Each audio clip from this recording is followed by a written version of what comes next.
Given how easy it is to make shooters and how explosive Sony's second console was, you would think that there would be a ton of these on this platform. I am the Game Collector and this is Second Opinion Games, and today we look at the Shmups on the PlayStation 2.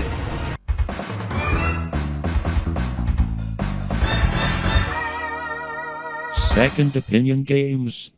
I talked about Castle of Shimagami 2 before because it was released on the Dreamcast and the GameCube. The GameCube actually came with a fun little ceramic cat to play with.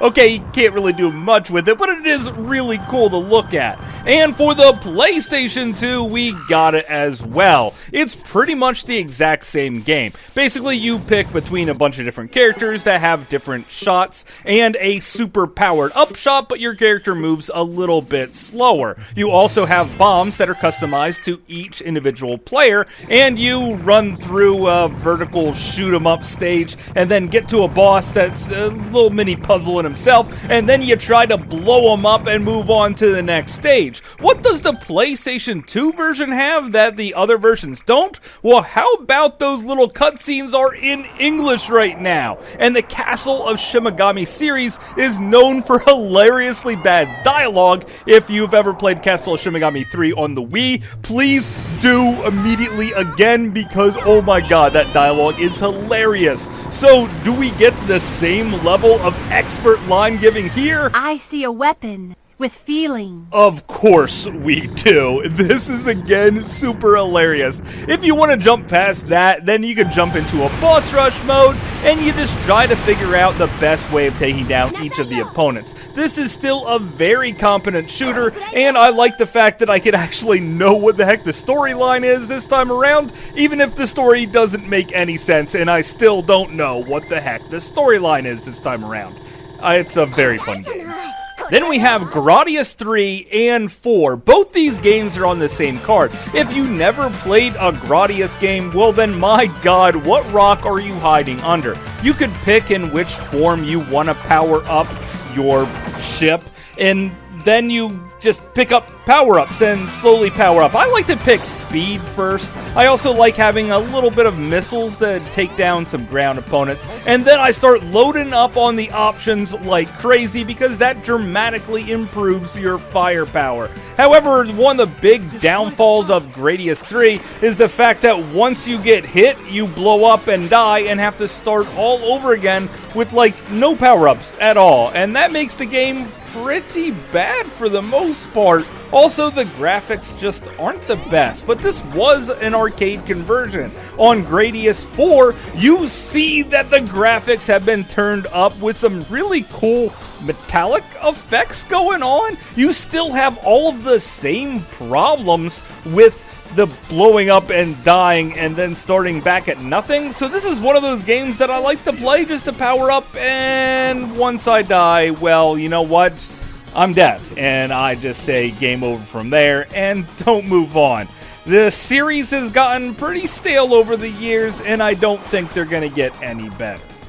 At least that's what I thought before I started playing Gradius 5, where they completely blew me away. The graphics this time around look on par with what the PlayStation 2 could do. The sound effects are also insanely well done, and the background music is great. But one of my favorite things about this game is the fact that if I do happen to blow up, well then I can recover my options immediately, so I could actually stand a chance against all the crap that's being thrown at me on this screen at once. And my god, is there a lot of crap being thrown at me. The bosses this time around are so much better, with different patterns to try to take down, and man, some of the close calls that you will have non-stop in this game will keep you on the edge of your seat. Before you know it, you will be hugging your TV screen and having a great time.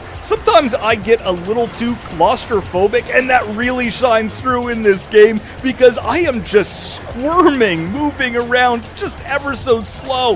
However, when you die, you also go back to your original speed, and that might be just a little bit too slow. Just that little tiny thing that keeps it from being a near perfect shooter experience. The Ryden series is another long-running shmup. This is the third entry in this series, and boy did they ever learn from their previous mistakes. For the most part. Now you do have a variety of weapons because this is all about making your ship super overpowerful. You have missiles that go straight forward, or more likely the homing missiles that I try to get as often as I can. You see, when they're bouncing around on screen, sometimes you don't have time to wait, and you just have to pick them up when you can pick them up because the bullets are going to be flying every which way. You also have your Vulcan cannons, which I always prefer and think that they're my favorite, and you have a laser that is very much overpowered, but it doesn't spread out to take out a lot of enemies at once. They also introduced this green laser in here this time around, and you think it would be the best of both worlds because it could definitely take down enemies fast, but being in the middle in this category isn't the best thing. I either want the super overpowerful, or I want the spread shot. I don't want some type of nerf dumbed down thing in the middle.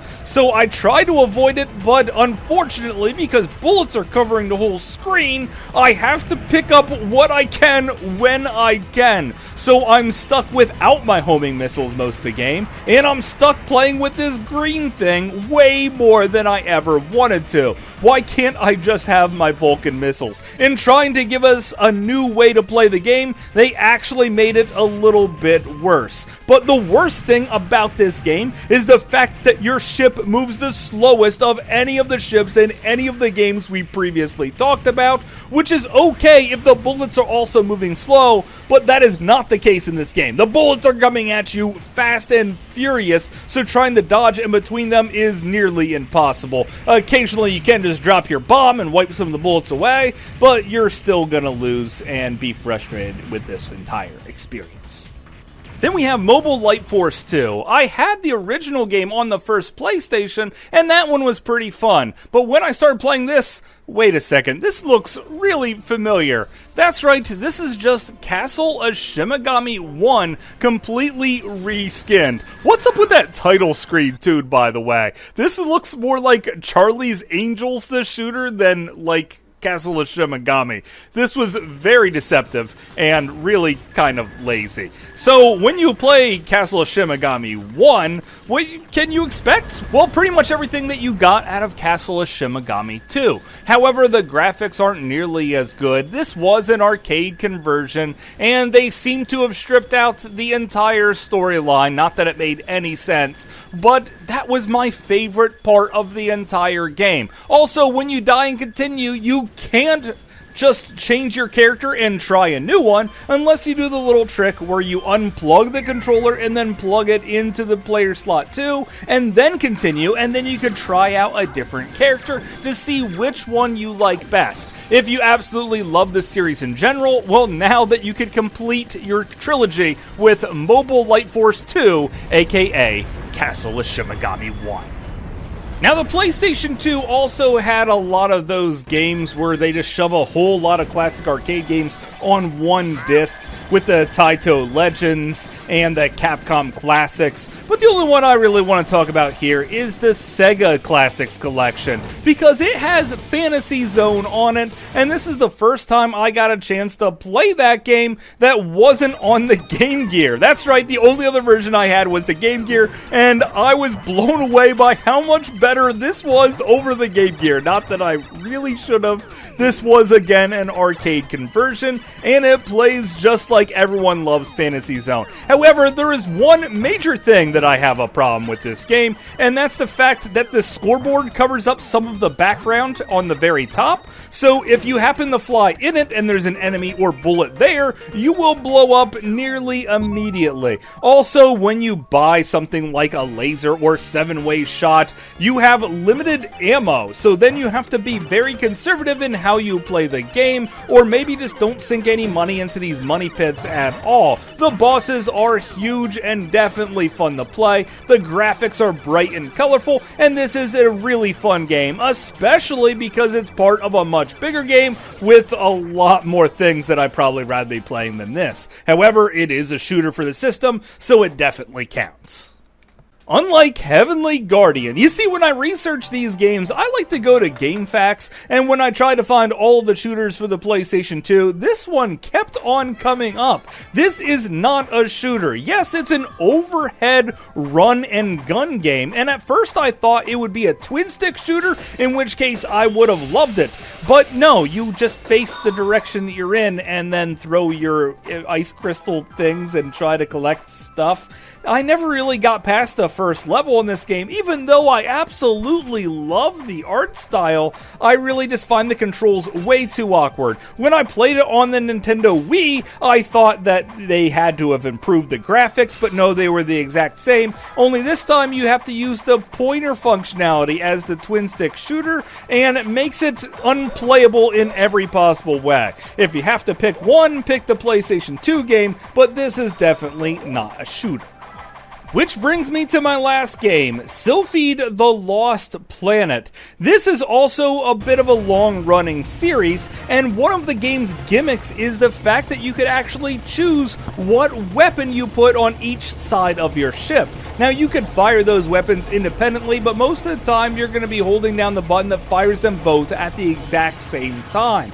Defeating your enemies, you could do so creating combos, which gives you tons of more points, and the fact that you could unlock more weapons as you play through the game just keeps you pushing forward, because maybe the next one would be the super overpowerful weapon that lets you push through and beat every single boss down. However, you're still gonna have to learn all of the ropes about playing this game if you want to have any shot of winning here. And also, you'll find out that even though there are plenty of weapons that you could choose from, none of them are the overpowered one that you really need. Instead, you have to learn how to use which ones and do a little mixing and matching if you really think that that might be best for you. I really like the napalm bombs because they can bring down bosses in near record time. Also, there's plenty of voice chatter going on in the background that makes you feel like you're playing an interactive shoot-'em-up movie, and the graphics are some of the best of any of the shooters that we talked about thus far.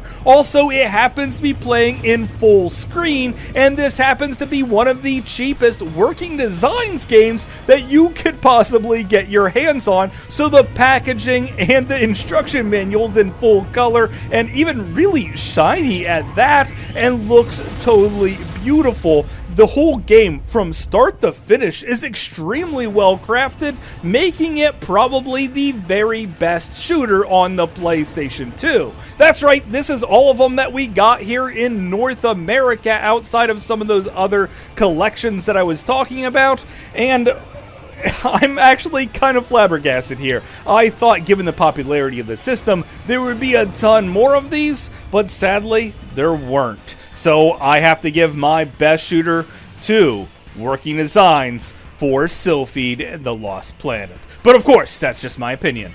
Thanks for watching. Tomb Raiders, stop! You are a woman who needs a luxurious life. Are you transference? It's not just you who can transfer. So hopefully you guys enjoyed this video. I had a great time making it, and yeah, this is like all of the shooters, which means that the Wii U had more shooters that us North American players can access than the juggernaut PlayStation 2. How is that even possible? I guess I'll have to look into that in the future, and if you have any crazy weird ideas that no one else will touch, please let me know, because I take on those type of stupid things that no one else will. So until later, I will see you again, guys.